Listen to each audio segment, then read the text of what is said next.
علامہ اقبال جو کہ ایک بڑے فلسفی اور ایک بڑے شاعر کے نام سے یاد کیے جاتے ہیں، لیکن وہ خود متاثر تھے ایک ویسٹرن فلاسفر فریڈرک نیچے سے، اور ان کی بہت تعریف کیا کرتے تھے، جیسا کہ انہوں نے اپنی کتاب پیام مشرق میں ان پر ایک مکمل نظم بھی لکھی۔ مزید انہوں نے بہت سے فلسافیکل کنسیپٹ کو اس سے کاپی کر کے اپنی کتابوں میں اردو میں پیش کیا۔ لیکن آخری فریڈرک نیچے تھے کون؟ تو یہ ویڈیو اوپینین یعنی میری ذاتی رائے پر مشتمل نہیں، بلکہ یہاں میں آپ کے سامنے فیکٹس یعنی حقائق کو سامنے رکھوں گا، اور کچھ ایسی حقائق جو شاید آج تک آپ نے کسی سے نہیں سنے۔ تو چلیے بڑھتے ہیں اپنی ویڈیو کی طرف۔ تو علامہ اقبال کی آئیڈیل فریڈرک نیچے اپنی کتاب بیونڈ گڈ اینڈ ایول میں کہتے ہیں The lie is a condition of life۔ اس جملے کا مطلب یہ ہے کہ دنیا میں جھوٹ سری سے ہے ہی نہیں، یعنی تم کبھی یہ نہیں کہہ سکتی کہ انسان جھوٹ بول رہا ہے یا یہ سچ بول رہا ہے۔ مزید وہ کہتے ہیں There are no facts, only interpretation، یعنی اس دنیا میں حقیقت بھی نہیں ہے، لیکن یہ لوگوں نے اپنی سوچ میں بنائی ہوئی ہے کہ یہ بات سچ ہے اور یہ حقیقت ہے۔ تو نیچے کہتے ہیں کہ جیسے خدا اور مذہب نہیں ہے، لیکن لوگوں نے یہ چیزیں اپنی سوچ میں بنائی ہوئی ہے کہ یہ صحیح ہے، تو اس طرح اس دنیا میں حقیقت اور جھوٹ بھی نہیں ہے، لیکن یہ لوگوں نے اپنی سوچ میں بنائی ہوئی ہے کہ یہ جھوٹ ہے اور یہ سچ ہے۔ تو نیچے سے آپ مزید کہتے ہیں You have your way, I have my way, as for the right way, the correct way, and the only way it does not exist۔ اس کا مطلب یہ ہے کہ میں جس راستے پر جا رہا ہوں تو وہ راستہ مجھے صحیح لگ رہا ہے، اور تم نے جس راستے کو چنا ہے، یعنی تم جس راستے سے جا رہے ہو تو وہ تمہاری حساب سے صحیح ہے، لیکن جو اصل میں صحیح راستہ ہے وہ اس دنیا میں موجود ہی نہیں ہے۔ اس کنسیپٹ کو وہ ایک مثال کے ذریعے سمجھاتے ہیں کہ سوچو ایک انسان ہے اور ایک کتا ہے، اور دونوں کی جان خطرے میں ہے۔ اگر معاشرے کے لوگوں سے پوچھا جائے کہ آپ کس کی جان بچاؤ گے تو ڈیفینیٹلی لوگ کہیں گے کہ انسان کی۔ تو یہاں فریڈرک نیچے سوال اٹھاتے ہیں کہ کیوں اس کتے کی جان کیوں نہیں بچائی، یعنی اس کی جان کی کوئی ویلیو نہیں تھی، کیا وہ زندہ نہیں تھا؟ تو نیچے صاحب یہاں کہتے ہیں کہ جو غلط اور صحیح کا کنسیپٹ ہے یہ آپ نے اپنی سوچ میں بنائی ہوئی ہے، یہ اصل میں ایگزسٹ نہیں کرتی، بلکہ دونوں ٹھیک ہے، آپ کتے کی جان بچا لیں یا انسان کی، یہ دونوں ٹھیک ہے۔ لیکن نیچے اپنی بک اینٹی کرائسٹ کے سیکشن 56 میں اپنی فلسفی کے خلاف خود گئے ہوئے ہیں، یعنی انہوں نے اپنی فلسفی کو خود توڑا ہے۔ وہ کہتے ہیں کہ نعوذ باللہ حضور صلی اللہ علیہ وآلہ وسلم دنیا کا سب سے بڑا جھوٹا ہے، اور اسلام ریلیجن بھی جھوٹا ہے اور کرسچینٹی بھی جھوٹی ہے۔ تو یہاں نیچے صاحب سے سوال ہے کہ آپ نے پہلے کہا تھا کہ تم کسی کو یہ نہیں کہہ سکتے کہ تم جھوٹے ہو یا سچے ہو، لیکن تم نے یہاں حضور صلی اللہ علیہ وآلہ وسلم کو ایک ہولی لائر کہا۔ دوسری جگہ وہ اپنی اینٹی کرائسٹ بک میں سیکشن 42 میں مزید کہتے ہیں محمد صلی اللہ علیہ وآلہ وسلم borrowed the holy life from Judaism، یعنی حضور صلی اللہ علیہ وآلہ وسلم نے اپنی جھوٹی باتیں جوڈیزم کے ریلیجن سے لائی ہے۔ مزید اینڈ ان دا لا اور تورات سے لائی ہے، یعنی تورات جس طرح جھوٹا ہے تو حضور صلی اللہ علیہ وآلہ وسلم نے نعوذ باللہ وہ باتیں اپنے لیے لائی ہے اور اس کو آپ کے سامنے پیش کیا ہے۔ مزید کہتے ہیں اینڈ دا پروفٹ، اور جو تورات کا پیغمبر ہے تو اس سے جھوٹی باتیں سیکھ کر آپ کے سامنے پیش کیے ہیں۔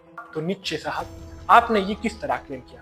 کیونکہ آپ نے اپنی فلسفے میں یہ بات پہلی کہی ہوئی ہے کہ تم کسی کو جھوٹا یا سچا نہیں کہہ سکتے، کیونکہ ہر انسان اپنی سوچ کے مطابق صحیح ہے، تو لہذا آپ کی فلسفی اپنی خود کی فلسفی کے ساتھ کنٹراڈکٹ کرتی ہے۔ تو اب آتے ہیں علامہ اقبال کی طرف، جو کہ فریڈرک نیچے سے کافی متاثر تھے اور ان کو ایک انٹلیکچوئل انسان کہتے تھے، اور ان سے بہت سی فلسافیکل کنسیپٹ کو کاپی بھی کیا، جیسا کہ انہوں نے خودی کی کنسیپٹ کو بھی فریڈرک نیچے سے کاپی کیا تھا، یعنی وہ اس کا کنسیپٹ تھا، لیکن فریڈرک نیچے نے اس کو اوبرمنچ کا نام دیا تھا۔ اس کے علاوہ علامہ اقبال نے کبھی بھی یہ نہیں کہا کہ یہ گستاخ رسول ہے، یعنی انہوں نے حضور صلی اللہ علیہ وآلہ وسلم کو جھوٹا کہا ہے۔ اس نے اسلام کی ریلیجن کے بارے میں بہت بری باتیں کہی ہے، کرسچینٹی کے بارے میں انہوں نے بہت بری باتیں کہی ہے۔ البتہ علامہ اقبال نے اپنی پیام مشرق میں ان الفاظ میں صرف مذمت کی تھی کہ اس کا دل مسلمان ہے لیکن ذہن کافر ہے، لیکن آج تک مجھے یہ بات سمجھ نہیں آئی کہ کس طرح انسان کا دل مسلمان ہو سکتا ہے اور ذہن کافر ہو سکتا ہے۔ شاید انہوں نے مذمت بھی نہ کی تھی، لیکن کیا کرتے کیونکہ وہ یہاں پڑھا تو مسلمانوں کو رہے تھے، اور اگر یہ نہ کہتے تو مسلمان اسے اپنی منصب سے ہٹا لیتے۔ تو چلیے بڑھتے ہیں مزید غلطی کی طرف۔ تو جیسا کہ نیچے نے پہلے کہا ہوا ہے کہ lie is a condition of life, there are no facts but only interpretation، نیچے کے مطابق جھوٹ صحیح سے ہے ہی نہیں۔ تو یہ اسٹیٹمنٹ اصل میں کاسمولوجیکل ناہلزم کو ظاہر کرتی ہے۔ اصل میں فریڈرک نیچے ایک ناہلسٹ تھا۔ تو اس طرح ایپسٹمولوجیکل ناہیلزم یہ کہتی ہے کہ اس دنیا میں علم ہے ہی نہیں، یعنی نالج از امپاسبل، کیونکہ علم لوگوں کی اوپینین پر بیسڈ ہے جو شاید صحیح بھی ہو سکتی ہے یا غلط بھی ہو سکتی ہے، ہمیں کوئی پتہ نہیں، کیونکہ اس دنیا میں حقیقت نہیں ہے۔ اس کنسیپٹ کو میں ایک ایگزامپل کے ذریعے سمجھانا چاہوں گا۔ تو اگر دیکھا جائے، سائنس پہلے کہتا تھا کہ سن ساکن ہے، یعنی یہ موشن نہیں کرتا، لیکن آج کی ماڈرن سائنس بتاتی ہے کہ سن بھی موشن کر رہا ہے۔ تو اس طرح پرانی والی نالج غلط ثابت ہوئی اور یہ نالج صحیح ثابت ہوئی۔ تو اس طرح ایپسٹمولوجیکل ناہیلزم نالج پر یقین نہیں کرتی، کیونکہ وہ کہتی ہے کہ نالج اوپینین پر بیسڈ ہے جو شاید صحیح ہو یا غلط ہو۔ تو اب نیچے صاحب سے ایک سوال ہے کہ اگر تم نالج کو نہیں مانتے، یعنی تمہارے خیال میں نالج اوپینین پر بیسڈ ہے اور کسی کی باتیں غلط بھی ہو سکتی ہے اور صحیح بھی ہو سکتی ہے، تو پھر آپ نے اپنی نالج کو کتابی شکل کیوں دی اور اس کی 100 کاپیاں نکالی تھی اور لوگوں سے بھیک مانگتی تھی کہ یہ چیز مجھ سے خرید، تو پھر تم نے ایسا کیوں کیا؟ تو اس کا مطلب ہے کہ آپ کی فلسفی اپنے خود کے عمل کے ساتھ کنٹراڈکٹ کرتی ہے۔ تو دوسری طرف علامہ اقبال اس کو ایک انتہائی ذہین انسان سمجھتے تھے اور اس کو فلسفی کا بادشاہ کہا کرتے تھے۔ تو کیا ایک انٹلیکچوئل انسان کی فلسفی اس طرح ہوتی ہے؟ تو چلیے بڑھتے ہیں ان کی مزید فلسافیکل کنسیپٹ کی طرف۔ تو نیچے نے ایک کنسیپٹ پیش کیا تھا جو کہ بہت مشہور ہے، اور وہ ہے اوبرمنش کا کنسیپٹ۔ یہ کنسیپٹ یہ بتاتی ہے کہ اگر انسان اپنے اندر کی پوٹینشیل کو پہچان لے، اپنی اندر کی انرجی کو پہچان لے، تو وہ بہت کچھ کر سکتا ہے، لیکن اس میں مورلٹی کو ریجیکٹ کرنا ہے۔ لیکن مورلٹی ہے کیا؟ تو مورلٹی کا اصل مطلب ہے کہ اخلاقیات، اچھے اور برے کی تمیز۔ لیکن نیچے صاحب یہ کہتے ہیں کہ آپ نے مورلٹی کو نہیں ماننا ہے، یعنی اگر معاشرے کے لوگ اس انسان کے قتل کو برا مان رہے ہیں تو کیا پتہ یہ کوئی اچھا کام ہو؟ یہ لوگوں کی سوچ کی بنائی ہوئی چیز ہے کہ انسان کو مارنا غلط ہے۔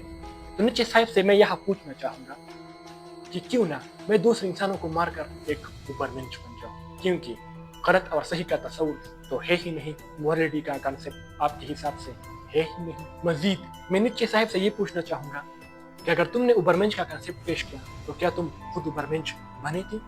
تم تو اپنی بکس بیچنے کے لیے لوگوں سے بھیک مانگتی تھی اور کوئی تمہارا بک نہیں خریدتا تھا۔ البتہ جب تم مر گئی تو اس کے 19 سال بعد آپ کی بکس مشہور ہوئی، لیکن اس کے پیچھے وجہ تھی کیونکہ تمہاری بکس کو پہلی جنگ عظیم میں پولیٹیکلی طور پر استعمال کیا گیا، کیونکہ اس بک میں کچھ ایسے کنسیپٹ تھے جو اس وقت کے پولیٹیکل پیپل یہ چاہتے تھے۔ اور آج بھی تمہاری بکس اس لیے مشہور ہے کیونکہ تم نے زیادہ تر ریجیکشن آف گاڈ اور ریجیکشن آف ریلیجن پر بات کی ہوئی ہے، تو لبرل لوگ تو یہی چاہتے ہیں۔ تو دوسری طرف علامہ اقبال نے اس کنسیپٹ کو کاپی کر کے اپنی فلسفی میں پیش کیا اور اسے خودی کا نام دیا، اور لوگ سمجھتے ہیں کہ یہ اس کا اپنا کنسیپٹ ہے۔ البتہ اس نے اس مورلٹی والی کنسیپٹ کو ہٹا دیا کیونکہ یہاں تو پڑھانا تو مسلمانوں کو تھا۔ مزید فریڈرک نیچے نے کچھ ایسی وحشیانہ فلسفی پیش کی جس کو پولیٹیکلی پہلی جنگ عظیم میں بہت زیادہ استعمال کیا گیا، لیکن وہ سنٹینس کیا تھی جس کی شوپنہاور نے بھی مخالفت کی؟ تو اصل میں جب نیچے صاحب نے یہ سنٹینس کہی تھی تو وہ ایرا ڈارون ایرا تھا، یعنی یہ وہ ایرا تھا جہاں پر ڈارون نے تھیوری آف ایوولوشن پیش کی، اور یہ تھیوری یہ بتاتی ہے کہ جو چیز نیچر میں بیکار ہو اس کو نیچر خود ہی ختم کر دیتا ہے۔ اس کنسیپٹ کو ایک ایگزامپل کے ذریعے سمجھتے ہیں۔ تو چلو ایک مرغی لے لو اور اس کی 4 بچے ہوئی، لیکن خوراک کم ہے، تو ان بچوں میں وہی صرف زندہ رہے گا جو طاقتور ہو اور خوراک کے لیے لڑ سکتا ہو، باقی سب بچے مریں گے۔ تو اس طرح تھیوری آف ایوولوشن بھی بتاتی ہے۔ اس کنسیپٹ کو اسپینسر نے دا سروائیول آف دا فٹسٹ کا نام دیا، یعنی نیچر میں صرف وہی زندہ رہے گا جو نیچر کے ساتھ مقابلہ کر سکتا ہو۔ تو اس طرح فریڈرک نیچے نے بھی کچھ سینٹینسز کہے تھے۔ تو نیچے کہتے ہیں پیٹی thoughts the whole law of evolution, یعنی جو صلہ رحمی ہے، جو پیٹینس ہے، یہ ایوولوشن کے لا کو ختم کر دیتی ہے، یعنی ڈسٹرائی کر دیتی ہے۔ وچ از دا لا آف سلیکشن، جو کہ لا آف سلیکشن ہے، یعنی نیچر ایسا چاہتی ہے کہ میں کمزور کو ختم کر دوں۔ It preserve what ever is right for destruction, یعنی پیٹینس بچاتی ہے ان چیزوں کو جو ڈسٹرکشن کے لیے پک جاتے ہیں۔ It fights on the side of those disinherited and condemned by life, یعنی پیٹینس جو ہے یہ ان لوگوں کو بچاتی ہے، ان چیزوں کو بچاتی ہے جس کو لائف نے ریجیکٹ کیا ہوا ہے۔ By maintaining life and so many watch of all kind it give life it self a گلومی and ڈوبیس aspect, یعنی یہ پیٹینس جو ہے یہ لائف کی میننگ کو بیکار کر دیتی ہے، یعنی یہ پیٹینس یا رحم دلی نیچر کے ساتھ کھیل رہی ہے، اس کو ایسا نہیں کرنا چاہیے۔ تو نیچے صاحب سمپلی یہ کنسیپٹ سمجھانا چاہتے تھے کہ دوسروں کے ساتھ اچھا برتاؤ نہ کرے، کمزوروں کا ہاتھ نہ تھامے، کہ وہ بھوک سے مرے تو مرنے دو، اس کی مدد نہ کیا کرو۔